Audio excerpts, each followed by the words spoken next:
Heureux de nous retrouver sous le regard de notre Père Céleste. Nous allons poursuivre l'exhortation de dimanche dernier, le 4e point, à savoir l'importance de porter du fruit. Donc nous allons reprendre le texte dans Tite, chapitre 3. Aujourd'hui, nous allons parler beaucoup de la gestion de l'argent. Donc, je vous encourage à noter les textes, car c'est un sujet très délicat de parler de l'argent. En France en particulier, la culture fait que c'est très délicat de parler de l'argent, mais la Bible en parle, et je voudrais vous en parler pour nous aider à ne pas nous tromper, parce que nous avons énormément culpabilisé les gens avec la façon de gérer l'argent de l'Église ou de donner de l'argent. Donc dans Tite, chapitre 3, voilà, il y aura une vingtaine de textes, je pense. Je ne pense pas que la prédication sera longue, mais il y a beaucoup de textes. Dans Tite, chapitre 3, Paul dit ceci, « Rappelle-leur d'être soumis aux magistrats et aux autorités, d'obéir, d'être prêts à toute bonne œuvre. » D'être prêt à toute bonne œuvre. Verset 8. « Cette parole est certaine et je veux que tu affirmes ces choses afin que ceux qui ont cru en Dieu s'appliquent à pratiquer de bonnes œuvres. Voilà ce qui est bon et utile aux hommes. » Et le verset 14, « Il faut que les nôtres aussi apprennent à pratiquer de bonnes œuvres pour subvenir aux besoins pressants afin qu'ils ne soient pas sans produire de fruits. » Amen. Donc dans ce chapitre, on voit que l'apôtre Paul exhorte ce jeune pasteur pour que dans ses églises en Crète, eh bien, il puisse faire ce que Dieu veut qu'il fasse. Il y a énormément de textes sur ce sujet qu'on va aborder ce matin. Regardez avec moi, par exemple, dans les proverbes, il y en a beaucoup, par rapport au projet, parce que, voilà, nous sommes en train de préparer un projet qui correspond à la volonté de Dieu. C'est très, très facile à comprendre. Si vous connaissez la Bible, vous allez voir que ce projet n'a pas besoin nécessite pas une direction divine en vérité. Vous allez comprendre pourquoi. Proverbe chapitre 16, vous voyez, les projets que forme le cœur dépendent de l'homme. Dans tous les domaines, vous faites des projets. Est-ce que vous avez des projets? Voilà, c'est normal que nous fassions des projets. Mais il faut savoir attendre, vous voyez. La réponse que donne la bouche vient de l'Éternel. Toutes les voies de l'homme sont pures à ses yeux, mais celui qui pèse les esprits, c'est l'Éternel. Recommande à l'Éternel tes œuvres et tes projets réussiront. Verset 7. Quand l'Éternel approuve les voies d'un homme, il dispose favorablement à son égard, même ses ennemis. Verset 9. Le cœur de l'homme médite sa voie, mais c'est l'Éternel qui dirige ses pas. Des versets comme ça, il y en a énormément dans le livre des Proverbes, un autre proverbe, 15-22. Voilà, je prends que cela pour expliquer que c'est tout à fait normal que nous ayons des projets. Mais il ne faut pas se précipiter dans la réalisation d'un projet, il faut avoir la paix. Beaucoup de chrétiens avaient des projets, et ce n'était pas malsain, mais ils se sont précipités. 15-22, vous voyez, les projets échouent, faute d'une assemblée qui délibère. C'est-à-dire qu'il n'y a pas dans cette assemblée des conseillers. C'est ça que ça veut dire. Mais ils réussissent quand il y a de nombreux conseillers. Et dans le CA, nous nous appliquons justement à faire très attention à cela. Dans le prophète Agé, ne le cherchez pas parce que c'est un petit prophète. Peut-être vous aurez du mal à le trouver. Mais le chapitre 2 au verset 8, qu'est-ce qu'il nous est dit? C'est des versets qui sont importants quand même. On n'en parle pas souvent. L'argent est à moi, et l'or est à moi, dit l'Éternel des armées. Vous le croyez, ça? Tout appartient à Dieu. Dans le ciel et sur la terre, tout appartient à Dieu.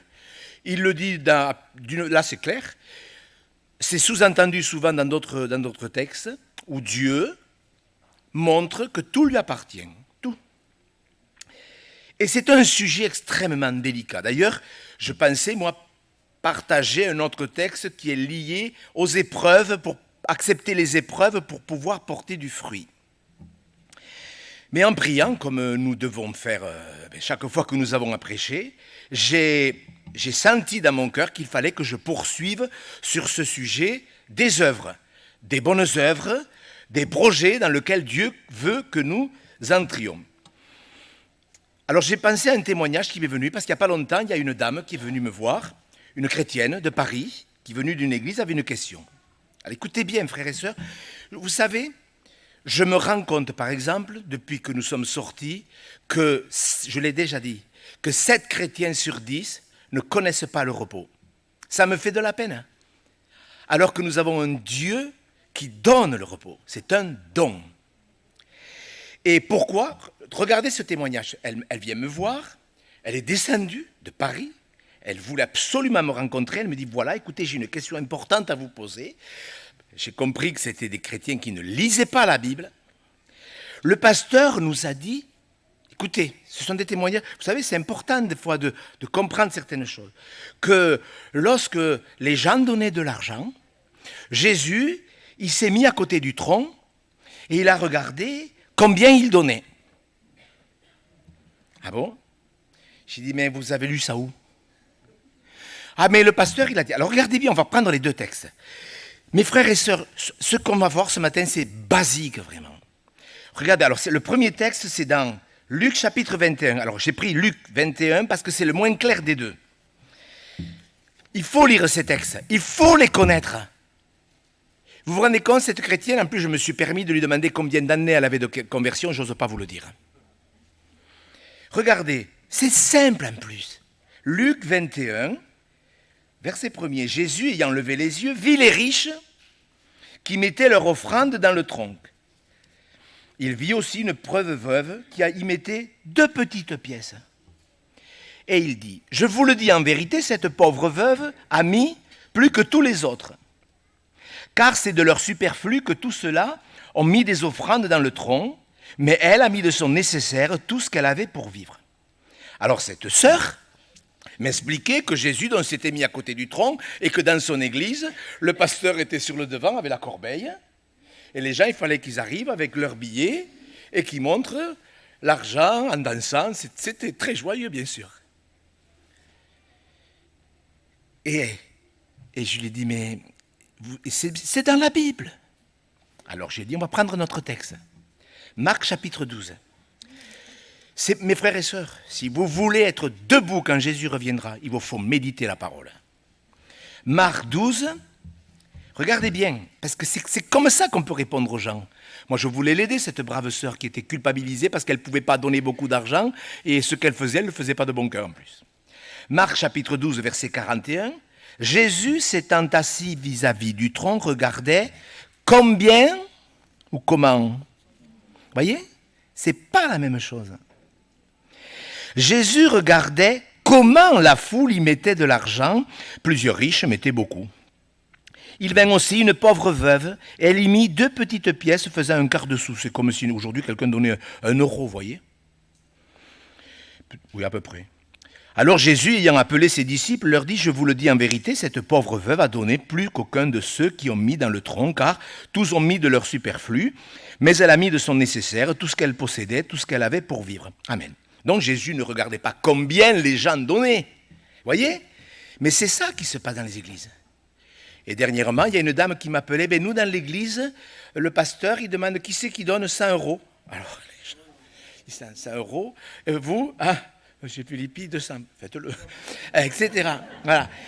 Et celui qui a donné le plus, voilà, celui qui a donné le plus, on vient sur le devant, on lui impose les mains, et Dieu va bénir cet homme, et alléluia, et tout le monde applaudit. Alors, voyez un peu, et j'ai dit à cette sœur, mais pour conclure l'entretien, voyez, c'est des témoignages, il faut que vous l'entendiez ça. J'ai dit à cette sœur, mais vous n'avez pas lu le sermon sur la montagne ? Vous n'avez pas lu que notre Seigneur Jésus-Christ a dit que ta main droite ne sache pas ce que fait ta main gauche ? Ah non. J'ai dit, et qu'est-ce que ça veut dire ? Ben, ça veut dire qu'il faut être le plus discret possible lorsqu'on donne de l'argent à l'église. Vous voyez, c'est dans le sermon sur la montagne. C'est des choses qu'on lit les premiers jours de notre conversion, oui ou non ? Et je ne veux pas donner de leçons. Peut-être que nous, les pasteurs, nous avons très mal parlé de ce sujet. Mais voyez cette semaine en priant, parce que vous comprenez bien que l'on prie pour savoir quel est le message que l'on doit apporter aux églises. L'argent a fait énormément de dégâts dans les églises. Des milliers de gens sont devenus des fils prodigues à cause de l'argent. Tellement ils ont été écœurés par ça. Alors que l'argent, franchement, l'argent, c'est une bénédiction. Oui ou non? Est-ce que c'est une bénédiction, l'argent? Mais bien sûr que c'est une bénédiction. C'est l'amour de l'argent qui ne va pas. Alors je vous encourage à méditer, parce que moi, quand j'entends des sœurs comme ça, qui ont 20 ans de conversion, qui n'ont pas compris que l'argent, que ta main droite ne sache pas ce que fait ta main gauche, enfin je veux dire, il n'y a pas besoin d'avoir bac plus 12 pour comprendre ça. Oui ou non? Il faut être le plus discret possible. Et nous, on a opté pour la solution la plus discrète. Il n'y a même pas d'offrande qui passe. Ceux qui veulent donner, ils donnent. Point. Dans le tronc. Et même le trésorier, il regarde. Tu regardes, David, combien les gens y donnent, hein? Non, mais ça, c'est pathétique. Vous ne trouvez pas que c'est avouez que c'est triste, quand même. Je vous conseille de méditer. Alors, je ne vais pas le lire en entier, mais 1 Corinthiens, c'est tout un chapitre en entier. 2 Corinthiens, pardon, chapitre 9.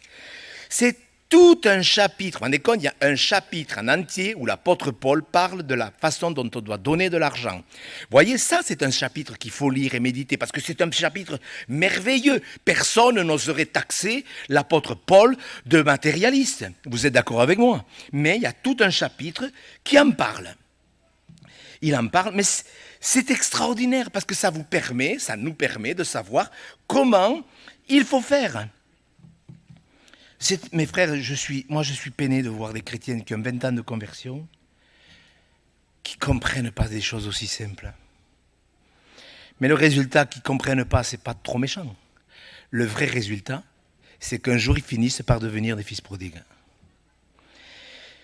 De Corinthiens, on va lire verset 6, 9, verset 6, que « Sachez-le, celui qui sème peu moissonnera peu, celui qui sème abondamment moissonnera abondamment. » Vous voyez, un verset comme ça, il est merveilleux, mais vous pouvez l'utiliser comme vous voulez, ce verset, pour culpabiliser les gens.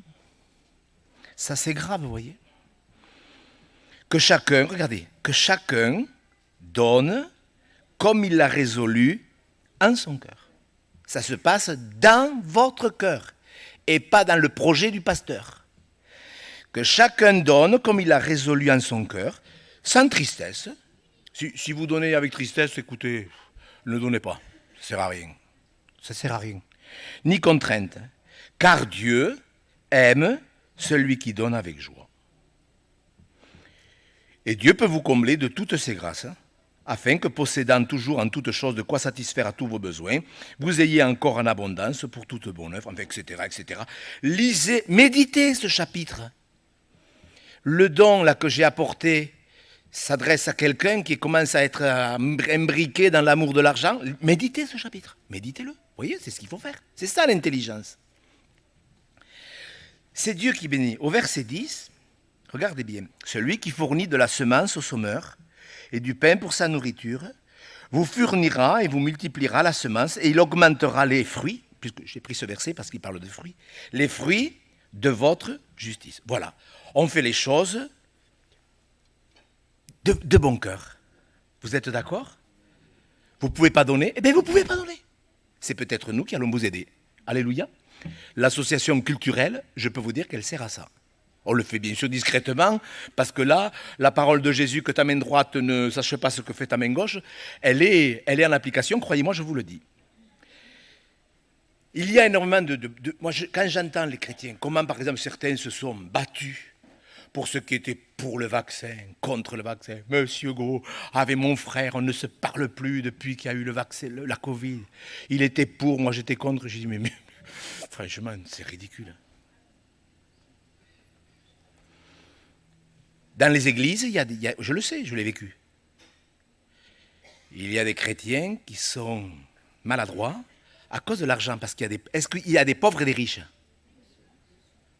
C'est pas normal qu'il y ait des riches. Vous savez qui c'est qui dit ça? Proverbe 22, verset 2. Il faut lire ces textes. S'il vous plaît, frères et sœurs. On n'est pas des communistes. Vous comprenez ce que je veux dire? Mais je le dis sérieusement, hein, des communistes dans le sens communiste. Le pauvre et le riche se rencontrent, c'est l'Éternel qui a créé l'un et l'autre. Il y a des riches, il y a des pauvres. Certains... je ne vais pas expliquer pourquoi il y a des pauvres et pourquoi il y a des riches. Mais enfin, Dieu l'a voulu ainsi. Donc, on n'a pas à juger. D'ailleurs, Proverbe 17,5, regardez bien parce que moi je trouve que c'est très simple. Proverbe 17,5, que le riche ne méprise pas le pauvre. D'accord ? Qu'est-ce qu'il doit faire le pauvre par rapport au riche ? Qu'est-ce qu'il doit faire le riche par rapport au pauvre ? Vous voyez ? Eh bien, le pauvre ne doit pas juger le riche. C'est vrai qu'il y a des gens qui s'enrichissent malhonnêtement, mais ça, c'est leur affaire. Mais on n'a pas jugé les riches. Et le riche ne doit pas mépriser le pauvre. Est-ce que vous comprenez ? On a parlé de la... Vous vous rappelez, les justes, ils croissent comme le palmier. Tout se recoupe. Et comment dirais-je ? Faisons très attention à ne pas juger ou à ne pas mépriser. Si Dieu vous a donné un peu plus, que Dieu soit béni. Si vous avez un peu moins que votre frère, c'est pas grave. Ne nous jugeons pas et ne nous méprisons pas. Le problème, ce n'est pas l'argent, le problème, c'est l'amour de l'argent. Souvent, on me dit l'argent, c'est un problème. Je dis non, l'argent n'est pas un problème. L'argent, c'est une bénédiction. C'est l'amour de l'argent, 1 Timothée 6, 6 à 11. Vous voyez, tous ces versets parlent de la gestion de l'argent, de la compréhension de l'argent. Regardez 1 Timothée chapitre 6, s'il vous plaît. Vous voyez, versets 6 à 11, on va le lire. On va le lire, Timothée. Alors, 1 Timothée, 6, verset 6 à 11. C'est en effet une grande source de gain que la piété avec le contentement. Voilà. Si vous saviez combien, quand on est content de ce que l'on a, c'est une bénédiction. Je ne sais pas si vous avez un gros salaire, si vous avez une grosse retraite, tout ça. Est-ce que vous vous contentez de ce que vous avez ? Est-ce que vous vous contentez ? Vous savez, c'est important de se contenter de ce que Dieu nous a donné. Comment on est dans l'illusion ? Vous savez, je me rappelle, j'étais à un rassemblement, c'était une ancienne époque. Il y avait des jeunes qui chantaient un chant qui reprenait un texte de Job. L'Éternel a donné, l'Éternel a repris, que le nom du Seigneur soit bonné. Alors là, je ne vais pas chanter parce que bon, je ne veux pas humilier ceux qui font chanter. Tu donnes et tu reprends. Seigneur, tu donnes et tu reprends. Le Seigneur a donné, le Seigneur a repris. Merci Seigneur, tu donnes et tu reprends. Et le lendemain, il y a un de ces jeunes, et bien sûr, ce chant explique qu'on accepte que Dieu nous donne, que Dieu nous reprenne, et que Dieu ajoute, et que Dieu enlève, etc. Et puis le lendemain, il y a un jeune qui me dit « Ouais, je ne comprends pas, j'ai perdu mon boulot, je ne comprends pas, je ne sais pas si je ne vais pas aller voir les prud'hommes et tout. » J'ai dit « Mais qu'est-ce que vous chantiez hier ?» Non mais, c'est pour vous dire combien les gens, ils ne réalisent même pas ce qu'ils chantent. Est-ce que Dieu peut faire que nous perdions un travail ? Est-ce que ça peut arriver ? Ben oui, ça arrive. Mais alors, il ne faut pas chanter ce cantique. Non, mais c'est pour vous dire que les gens, ils vivent dans l'illusion, Je reviens à mon texte Attends, je n'ai pas fini, pardon. Nous n'avons rien emporté dans le monde, il est évident que nous n'en pouvons rien emporter. Si donc nous avons la nourriture et le vêtement, cela nous suffira. Mais ceux qui veulent s'enrichir, vous voyez, tombent dans la tentation, dans le piège. Faites attention, frères et sœurs, faites attention. Dans beaucoup de désirs insensés et pernicieux qui plongent les hommes dans la ruine et la perdition. Vous voyez, ça va loin, c'est pas juste un petit défaut, c'est à la perdition. Car l'amour de l'argent est une racine c'est pas l'argent, c'est l'amour de l'argent. Et quelques-uns, en étant possédés, se sont égarés loin de la foi et se sont jetés eux-mêmes dans bien des tourments. Après, il y a plusieurs prophéties sur les riches, je n'ai pas le temps de les prendre, mais enfin, c'est quand même inquiétant. Je ne parle pas des riches, des gens. Je vais dire quelque chose qui ne peut être pas intelligent, mais ce n'est pas parce que vous avez 30 ou 40 000 euros que vous êtes riche. Il y a des gens qui sont milliardaires. Je le dis, c'est une parenthèse, ne me faites pas dire que je fais de la politique en prêchant. Quand j'ai vu, quand la Notre-Dame a brûlé, qu'en 24 heures, on a trouvé 2 milliards d'euros. En 24 heures. Vous vous rappelez ? 2 milliards d'euros. Pour commencer à réparer un bâtiment, une église. Je vous rappelle que les églises ne sauvent pas les gens. C'est Jésus qui sauve les gens. Fait, tout ça, c'est mes analyses. Mais quand même, on a trouvé 2 milliards d'euros en 24 heures, sans compter le reste, bien sûr. Est-ce que vous vous rendez compte? Je parle pour les riches, parce que peut-être il y a un riche qui écoutera. Écoutez bien si vous êtes riche. Parce que vous avez du fil à retordre si vous utilisez votre argent bêtement. Parce que je crois que si Dieu nous enrichit, surtout si vous êtes chrétien, je parle aux chrétiens, je trouve que c'est quand même dommage d'avoir des milliards et de ne pas les utiliser pour nourrir des gens qui ont faim. Vous ne croyez pas? Pourquoi je dis ça? C'est par rapport aux prophéties sur les riches qui sont quand même sévères dans la parole de Dieu. Et si un jour, par la grâce de Dieu, Dieu devait vous enrichir, sachez qu'il faut commencer par être fidèle dans les petites choses avant de commencer à croire qu'on va être fidèle dans les grandes. Croyez-le. Donc, ce qu'on fait, on est là ce matin, on est le 12 juin 2022, nous voulons plaire à Dieu, et justement, Colossiens chapitre 3, verset 17, le dit bien, c'est important. Colossiens chapitre 3, moi je trouve que c'est tellement simple. Colossiens chapitre 3, voyez, verset 17. Quoi que vous fassiez, en parole ou en œuvre, n'oubliez pas que un des aspects de cette exhortation, c'est de faire des œuvres que Dieu agrée. Faites tout au nom du Seigneur Jésus en rendant par lui des actions de grâce à Dieu le Père. Vous voyez l'état d'esprit dans lequel on doit le faire. Un autre état d'esprit, verset 23. Tout ce que vous faites, faites-le de bon cœur, comme pour le Seigneur et non pour des hommes, sachant que vous recevrez du Seigneur l'héritage pour récompense. Servez Christ le Seigneur. Vous voyez l'état d'esprit dans lequel Dieu veut que nous fassions les choses, que nous donnions un service, quel qu'il soit, que ce soit la musique, que ce soit la préparation de la Sainte Seine, que ce soit ce que vous faites, ce que vous donnez, que ce soit une petite pite, que ce soit des sommes un peu plus cossues, parce que Dieu nous le permet, faites tout de bon cœur. Il faut absolument être sérieux avec l'argent. Moi, j'ai des pasteurs qui m'ont dit « Je ne parlerai plus jamais de l'argent dans l'église ». Tellement ça les a... Ça peut blesser aussi le retour, la mauvaise interprétation. Vous voyez, mais il fait encore un appel d'argent. Moi, une fois, j'avais fait une prédication un peu de ce style. À la fin, monsieur Go, vous faites toujours des appels d'argent contournés. Je dis, mais qu'est-ce que ça veut dire? Vous voyez, alors je comprends, il y a des pasteurs qui disent, ça fait tellement d'histoires. Ce n'est pas une histoire, c'est écrit dans la Bible, on le présente. On le présente avec beaucoup de cœur. Tout ce que vous faites, faites-le de bon cœur. Dieu aime celui qui donne avec joie. Il faut être sérieux avec l'argent. Pas se prendre au sérieux, il faut être sérieux. Une pensée qui m'est venue à l'esprit, un petit peu en parenthèse de la prédication, mais qui est quand même liée à l'argent, c'est dans Habakkuk au chapitre 2, verset 6. Vous savez, l'argent, c'est quelque chose. On fait des prêts. Vous avez fait un prêt dans votre vie? Est-ce que vous avez déjà fait un prêt? Bon, un prêt, c'est quelque chose de légal, vous avez le droit de le faire. Parce que quelqu'un m'a dit un jour que avec ce verset, là, Habakkuk chapitre 2, verset 6, « Malheur à celui qui augmente le fardeau de ses dettes. » Vous voyez, un prêt, c'est légal. Vous pouvez faire un prêt si vous pouvez le rembourser, bien sûr. Ne faites pas un prêt si vous ne pouvez pas. Mais les dettes, vous voyez l'argent. Il y a quelques années de ça, j'étais dans une église et l'après-midi, je priais pour savoir quel était le message que je devais apporter. C'était dans une église, Vie et Lumière, c'était une église, vraiment, on sentait que les gens, ils avaient soif. Et j'ai prêché sur ce verset, j'avais pris d'autres obstacles à la prière, et j'ai pris celui-ci. Et j'ai insisté toute la prédication sur ce sujet, malheur à celui qui augmente le fardeau de ses dettes. Il y a des chrétiens qui, avec l'argent, ont demandé de l'argent à des chrétiens, il y a des chrétiens qui ont un peu d'argent, tiens, est-ce que tu peux me prêter 5 000 €, vous voyez?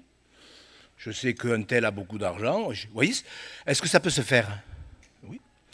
Et je te promets de te rembourser. Je te rembourserai 100 € par mois. Tu es un frère, je t'assure, je te rembourserai 100 € par mois. Et bien sûr, personne ne remboursé. Bien sûr, c'est un frère, il est blindé de pognon, donc je ne vois pas pourquoi je le rembourserai. Il patientera. Malheur à celui qui augmente le fardeau de ses dettes. Et quand nous étions à Sainte-Agne, Madame Delabre va s'en souvenir, vous vous rappelez tous les gens qu'on a aidés?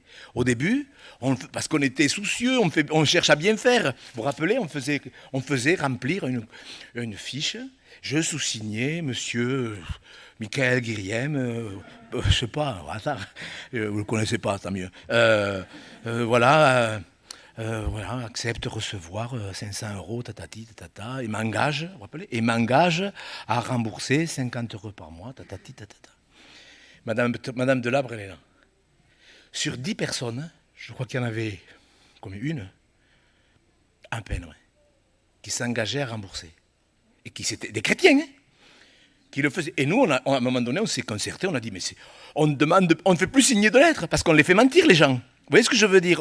Les gens s'engagent, et on a vu ça, mais des gens qui ont juré, je n'utilise pas ce mot, je vous jure, monsieur Go, je vous rembourserai, prêtez-moi, il faut que j'aille ceci, cela. Nous, des fois, rappelez monsieur Marguier, le dernier, il est où monsieur Marguier, je l'ai entendu prier. Vous vous rappelez, le dernier? Et ces gens-là, ils n'ont pas voulu rembourser. On leur a dit, mais faites, mais nous, c'était pas remboursé. En vérité, on s'en fichait qu'ils nous remboursent. C'était pour renflouer la caisse, pour pouvoir aider d'autres personnes. Vous comprenez bien que c'était pas pour avoir de l'argent. Mais lorsque vous avez 5 ou 6 personnes qui vous donnent 25 euros par mois, ça nous permet d'aider d'autres personnes. C'était ce qu'on leur expliquait.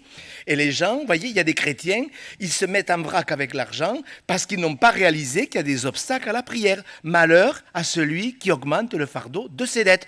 Et si vous êtes dans ce cas, je vous parlais de cette église où j'ai prêché, le pasteur il est venu me voir à la fin du culte, il m'a dit, monsieur Go, toute l'église est concernée par le problème. Toute l'église. Comme ça, il m'a dit exactement, mot pour mot. Si vous êtes concerné, parce qu'il faut être sérieux avec Dieu, il y a des gens, ils vivent dans les nuages. Si vous êtes concerné si vous devez de l'argent à quelqu'un, demandez-lui pardon. Si vous lui avez promis que vous ne l'avez pas fait, demandez-lui pardon. On va pas vous abattre. Mais au moins, il y ait l'honnêteté de dire, parce que déjà, mais comment je fais? Les gens, ils viennent nous voir, mais comment je fais? Dites-le la vérité. Ce matin, j'ai entendu un sermon qui citait ce verset. J'ai honte de ne pas t'avoir remboursé, je te demanderai pardon, et à partir du mois prochain, je te donnerai 30 euros par mois. Est-ce que ça nécessite une grande vie de l'esprit? Mais voyez, mes frères et sœurs, pourquoi je dis ça? Parce qu'il y a des lois dans la Bible. Psaume 37, verset 21, le méchant emprunte et il ne rend pas. Vous comprenez? Vous avez compris la différence entre le juste et le méchant. Le juste, il est honnête. Vous voyez, nous, Madame de là, Monsieur de Dieu, tout ça, vous vous rappelez? Nous, ça nous faisait de la peine. Non, pas que les gens ne remboursent pas, que les gens s'engageaient à rembourser. Ouais, ça nous choquait, ça. Et si vous faites partie de ces gens-là, demandez pardon à la personne ou à l'église qui vous a gentiment prêté l'argent, parce que c'est l'argent du Seigneur, oui, mais c'est aussi l'argent des chrétiens qu'on nous confie. Voyez? Donc, pourquoi je dis tout ça? L'argent, c'est sérieux. On voit qu'il y a une bénédiction derrière, une grande bénédiction derrière.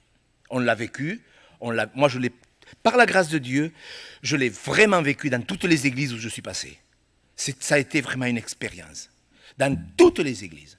Que ce soit ici à Métropole, dans une grande ville comme Toulouse, que ce soit quand j'étais pasteur à Groyer, que ce soit à Ambrousse, tu te souviens chérie, Ambrousse, dans une petite ville en pleine brousse en Tahiti, ou à la grande agglomération à Papeete, on a vérifié que c'est vraiment Dieu qui bénit, quand on est juste. Donc l'important, c'est de savoir si tu as un projet, puisque nous allons présenter un projet, il faut que les nôtres apprennent à pratiquer de bonnes œuvres. Donc, il faut savoir si ce projet est approuvé de notre Père Céleste. Vous vous rappelez ce verset que j'ai utilisé plusieurs fois, Galates chapitre 2, verset 10. Ils nous recommandèrent seulement de nous occuper des pauvres, ce que j'ai eu soin de faire. Comment c'est dit? Ouais. Paul prend le projet sur lui, il le fait avec tous les frères et sœurs, mais ce que j'ai eu soin de faire. Nous occuper avec joie des veuves et des orphelins, est-ce qu'on a vraiment besoin d'une direction de Dieu? C'est ce que je disais au début. Jacques 1, verset 27. Parce qu'il y a des projets, c'est là qu'il faut vraiment réfléchir, les frères et sœurs.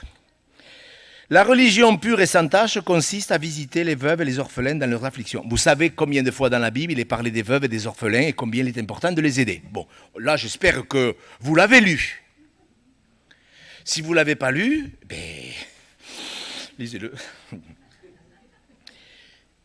Est-ce que nous avons besoin vraiment d'une direction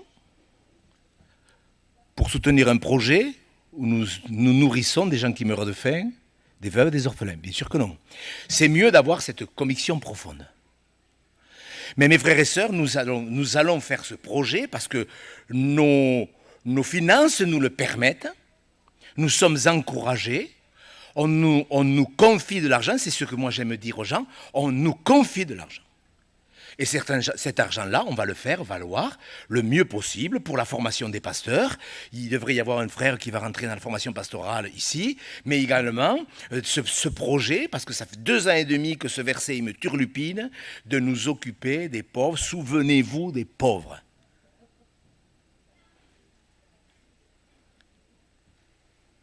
C'est sérieux, mes frères et sœurs, l'argent. C'est sérieux. Il y a des œuvres, elles sont préparées à l'avance, vous le savez. Dieu a préparé des œuvres à l'avance. Éphésiens 2, 8 à 10. Vous savez, moi, ce qui me peine le plus, c'est de voir des chrétiens qui ont 15 ans de conversion, 20 ans de conversion, et qui ne réalisent pas que c'est la base même de l'Évangile. C'est la base de l'Évangile. Regardez ce verset, en fait, je veux dire. Est-ce que vous ne le connaissez pas, ce verset? C'est par la grâce que vous êtes sauvés, par le moyen de la foi. Cela ne vient pas de vous, c'est le don de Dieu. Ce n'est point par les œuvres, afin que personne ne se glorifie, car nous sommes son ouvrage, ayant été créé en Jésus-Christ, pour de bonnes œuvres, que Dieu a préparées à l'avance, afin que nous les pratiquions. Que le nom du Seigneur soit béni. Vous vous rendez compte quel confort Dieu les a préparés à l'avance? Mais vous le croyez? Où il faut se triturer l'esprit, Dieu a préparé des œuvres à l'avance. Ces œuvres, écoutez-moi mes frères et sœurs, ces œuvres auxquelles nous sommes appelés, une fois que nous sommes sauvés, on n'est pas sauvés par les œuvres, mais il n'empêche qu'elles nous suivront pour l'éternité. Apocalypse 14, verset 13. Je ne sais pas si vous réalisez tout ce que vous faites, même à savoir jusqu'à donner un verre d'eau, donc c'est l'histoire de la pite, ou c'est l'histoire de la plus petite chose que vous pouvez faire pour le Seigneur, quand même. C'est Dieu qui parle, je ne sais pas si vous réalisez, ce n'est pas l'église biblique de Toulouse.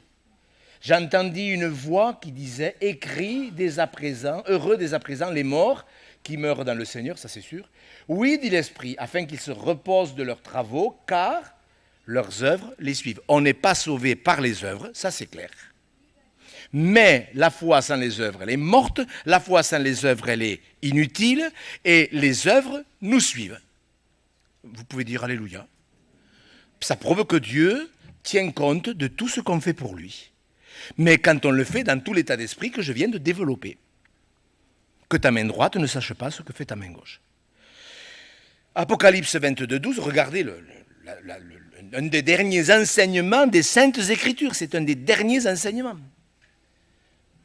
Je viens bientôt et ma rétribution est avec moi pour rendre à chacun selon ce qu'est son œuvre. Est-ce que vous vous rendez compte? C'est pour ainsi dire le dernier enseignement. Après, il y a le dernier avertissement, il y a la dernière invitation, le dernier reproche, etc. Mais c'est pour ainsi dire le dernier enseignement de la Bible. Vous pourrez le vérifier. C'est pas réjouissant de dire, tiens, personnellement, individuellement, nous allons nous appliquer, puisqu'il faut que les nôtres apprennent à pratiquer de bonnes œuvres afin que vous ne soyez pas sans portée de fruits. C'est très sérieux, frères et sœurs. Vous devez, parce qu'il y a la part du pasteur, de présenter un projet. Bon là, à l'occurrence, vous savez très bien que ce projet, il est biblique. Il y a une sœur qui me disait dernièrement, Monsieur Gau, est-ce que l'argent de ma dîme, je peux... Bon, ça va vous faire rire, je sais. Est-ce que je peux l'utiliser pour les phoques du Groenland? Pour sauver les phoques du Groenland. J'ai dit, écoutez, bon, moi j'aime bien les petits phoques. Qu'est-ce que vous voulez que j'ai dit? J'ai dit, mais ma sœur, je pense que le salut des âmes, c'est quand même, dans le cadre d'une église, plus... Ah, mais j'ai à cœur les petits phoques. Ben, j'ai dit, ben, donnez pour les petits phoques. Qu'est-ce que vous voulez faire? Qu'est-ce que vous vouliez? Non, mais c'est une sœur, une chrétienne. Une sœur, une dame. Et nous devons savoir. Alors, je vais terminer. Enfin, j'ai 2 ou 3 textes, mais il y en a un quand même qui devrait à tous nous faire réfléchir. C'est dans 1 Corinthiens au chapitre 3 où justement l'apôtre Paul explique que nous devons chacun savoir ce que nous avons à faire et pas faire les choses parce que quelqu'un nous demande de les faire. Des fois on me dit, Monsieur Gaud, dans l'église on fait une friperie, on demande de l'argent pour pour tel projet, est-ce que c'est la volonté de Dieu? Vous voyez ce que je veux dire? Il faut en être convaincu. Attention, je n'ai pas dit que ce n'était pas la volonté de Dieu. Mais il vaut mieux faire les choses par conviction, on va le voir. Mais avant de voir ce verset sur la conviction, regardez avec moi 1 Corinthiens chapitre 3, la dernière phrase du verset 10. Parce que c'est quelque chose de... Vous voyez, c'est ça qui est beau. C'est collectif et en même temps c'est individuel. Que chacun prenne garde à la manière dont il bâtit. Vous voyez, que chacun, donc c'est personnel. Car personne ne peut poser un autre fondement que celui qui a été posé, savoir Jésus-Christ. Or, si quelqu'un bâtit sur ce fondement avec de l'or, de l'argent, des pierres précieuses, du bois, du foin, du chaume, l'œuvre de chacun sera manifestée, car le jour la fera connaître, parce qu'elle se révélera dans le feu, et le feu éprouvera ce qu'est l'œuvre de chacun. Si l'œuvre bâtie par quelqu'un sur le fondement subsiste, il recevra une récompense. Si l'œuvre de quelqu'un est consumée, il perdra sa récompense. Pour lui, il sera sauvé, mais comme au travers du feu. Ce texte, l'avez-vous compris? Il y a deux façons de servir. Ou on sert d'une manière spirituelle, ou on sert d'une manière charnelle. Vous devez savoir pourquoi et comment vous donnez votre argent pour tel projet. Il y a une sœur, vous voyez, la semaine dernière, cette semaine, qui m'a appelé, qui me dit « Monsieur Gou, voilà, j'ai entendu sur le Zoom le projet d'aide au Togo, et voilà, mais moi je donne pour, vous savez, les persécutés, portes ouvertes, les persécutés, donc je vais enlever l'offrande. » Je dis « Non, c'est une œuvre spirituelle, l'œuvre qui est faite par portes ouvertes aux persécutés. Conservez cette offrande. » Ah, elle me dit « Je ne savais pas parce que je voulais aussi vous... » Je dis « Non, non, non, non. » J'ai dit « Vous devez savoir si quelque chose est spirituel. » Dans l'Église, les chrétiens, on le voit, que chacun prenne garde. Tiens, je donne. Mais que vous donniez 1 euro ou que vous donniez des milliers d'euros, ce n'est pas le problème de la quantité, c'est la façon dont vous le faites. On l'a lu. Comment il donnait? Pas combien. Je dois savoir si je le fais parce que Dieu me le demande. Moi, j'ai vu des jeunes chanter. Pourquoi tu chantes à la chorale? Ben parce que Corinne, elle m'a dit qu'il fallait que je vienne chanter avec elle, sinon elle n'y allait pas. On l'a entendu, ça. Oui, l'autre, elle voulait chanter parce qu'elle avait une belle voix, mais elle ne voulait pas y aller toute seule. Non, mais ça, c'est du foin, oui. Du chaume et de la paille, ça ne sert à rien. Vous comprenez ce que je veux dire? La paille, c'est ce qui est charnel. Je ne sais pas comment ça va se passer quand on va comparaître devant Dieu. On va tous comparaître, chacun à part. Et tout ce que vous aurez fait, de la petite chose la plus simple jusqu'à des choses plus importantes, tout passera, tout. Vous l'avez oublié des milliers de choses, tant mieux, mais tout passera. Tout. Je ne sais pas comment ça va se faire, ça devrait être bien. Mais moi, je vous dis qu'il y a des choses qui vont brûler. Si je le fais charnellement, tiens, ça nous a coûté cher. Tiens, lui, il est comptable. Lui, il est comptable. Ça serait bien que ce soit le prochain trésorier de l'Église. Mais ce n'est pas parce que quelqu'un est comptable qu'il doit devenir forcément le trésorier de l'Église. Ce n'est pas parce que quelqu'un parle bien qu'il doit devenir le prochain prédicateur de l'Assemblée. Est-ce que vous comprenez? Nous devons travailler avec des convictions. Ce projet que nous présentons, nous allons le faire en plus avec des personnes qui sont capables. Hier soir, il y a ma sœur, je la cite parce qu'elle m'a permis de citer son nom, c'est notre sœur Madame Gisèle Bellamy, qui a été missionnaire dans plusieurs pays en Afrique, qui nous a rejoints dans la fédération et qui nous aidera pour la réalisation de ce projet au Togo. Elle est heureuse de travailler avec nous dans ce projet, elle nous accompagnera, etc. Vous voyez, et elle sait très bien combien ça va répondre à un besoin. Alors, mes frères, je vous le demande parce que, vous savez, quand on est pasteur, on aura des comptes. Est-ce qu'on sera jugé sévèrement? Est-ce que c'est écrit que les pasteurs, on sera jugé? Je ne sais pas si vous réalisez. C'est des choses, vous voyez, elles sont basiques, elles sont présentées simplement. Elles devraient être toutes simples à comprendre et non pas mettre la confusion dans les esprits. On devrait dire, mais bon, pourquoi je fais ça dans l'église? Pourquoi je prépare le pain et le vin? Est-ce que je le fais pour le Seigneur? Pourquoi je joue du piano? Pourquoi? Parce que je veux me montrer, parce que vous voyez? Pourquoi je fais quelque chose? Qu'est-ce que je fais? Pourquoi je passe du temps à prier? Personne ne me voit. Bien sûr, les ministères cachés, c'est l'idéal. Les ministères qui sont en vue, c'est parfois plus compliqué. Mais vous savez, moi, il y a un verset qui m'a beaucoup parlé. Je ne sais pas si je l'ai mis. C'est dans Romains 14. Je l'ai mis? Vous savez, frères et sœurs, c'est un verset, moi, avec ma femme, il nous a conduit toute notre vie. Parce qu'au début, tu te souviens, chérie, au début, on nous a forcés à faire des choses. Vous savez, dans une église. On nous forçait. Et il ne te faut pas te maquiller. Et il ne te faut pas ci. Et il ne te faut pas là. Et les premiers mois, tu te souviens, Isabelle? Les premiers mois, on ne savait pas.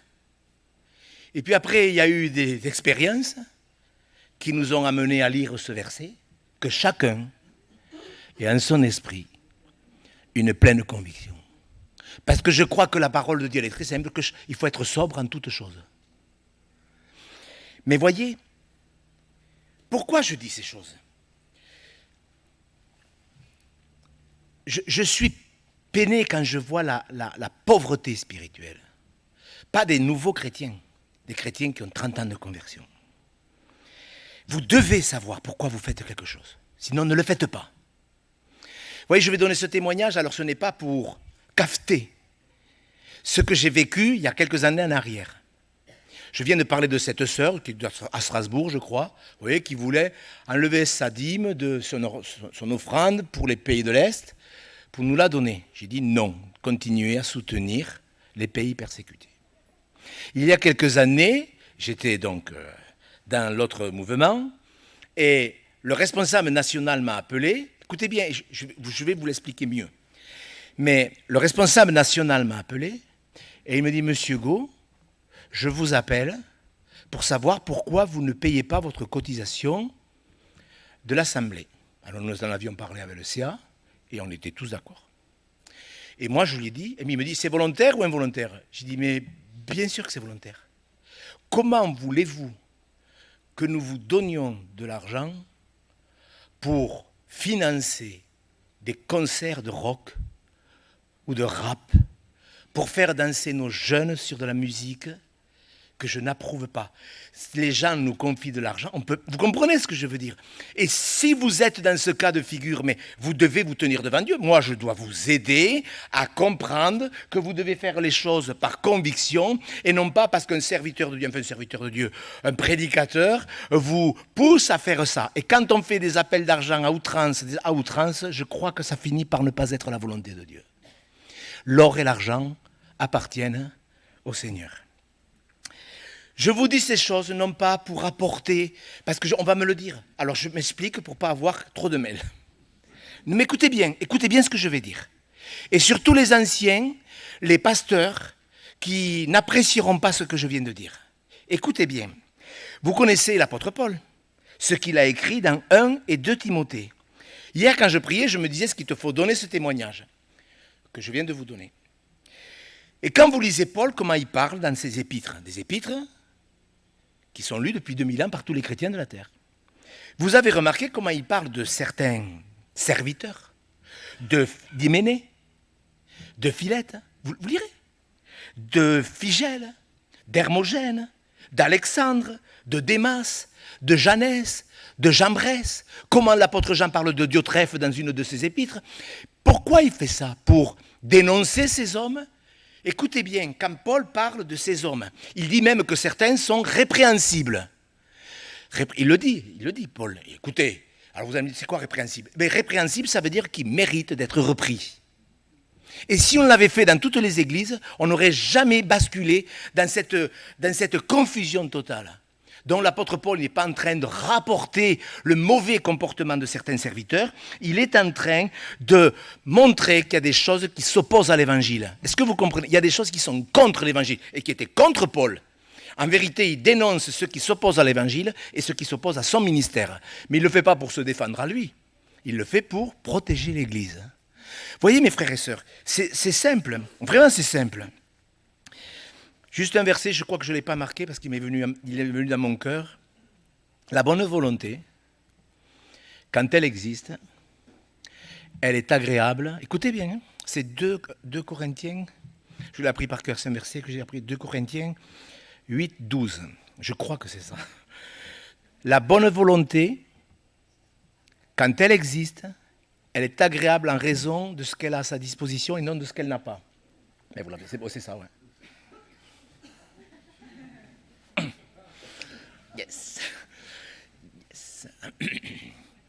Mais enfin, au-delà de la mémoire, je pourrais remarquer que c'est un verset merveilleux.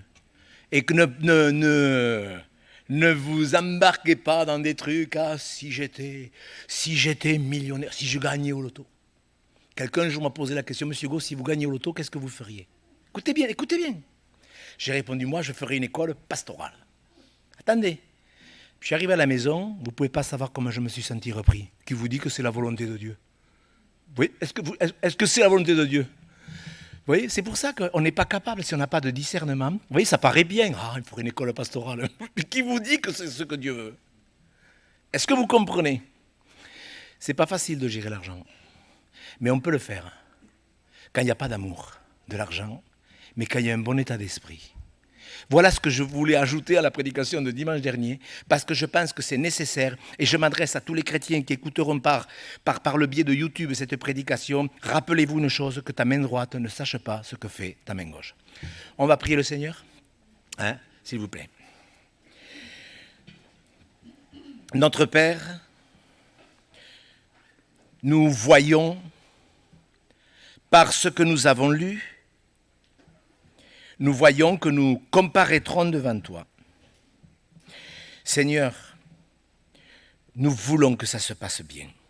Vraiment, Seigneur, nous te demandons pardon pour tout ce qui ne t'a peut-être pas glorifié dans le passé par rapport à l'argent. Mais que nous soyons comme cette pauvre veuve, ou que nous soyons comme ces hommes qui ont donné de l'argent pour ton œuvre. Seigneur, ce que nous voulons faire, nous voulons le faire avec amour. Et nous te demandons de nous aider. Et je te prie, Seigneur, pour tous les chrétiens influençables, tous ceux qui ont été influencés, Seigneur, amène-les à se tenir devant le trône de la grâce, afin de construire avec des matériaux nobles, spirituels, et afin de faire les choses par conviction. Seigneur, nous savons que nous allons passer devant le trône. Nous voulons vraiment, Seigneur Jésus, que ça se passe pour le mieux. Et nous te demandons ta grâce sur tous ceux qui écouteront cette exhortation. Tu vois tous ces chrétiens que l'on a découragés, que l'on a scandalisés, que l'on a éloignés du royaume à cause des appels d'argent. Seigneur, dans ta grâce, parle-leur, bénis-les, guéris-les, afin que cette souffrance ne les maintienne pas loin de ton royaume. Et nous te prions tous ensemble, Seigneur, que dans ce pays, les chrétiens que nous avons taxés de fils prodigues puissent être ramenés à la maison. Tu as dit dans ta parole que toi, dans la fin des temps, tu ramènerais les brebis. Tu les soignerais, tu les panserais. Nous le croyons, Seigneur, que si ta désapprobation est sur tous les mercenaires, ta bénédiction, elle est sur ceux qui honorent ta parole. Et nous voulons le faire ici dans ce lieu, Seigneur, tous ensemble. Que ton nom soit béni, Seigneur Jésus. Amen.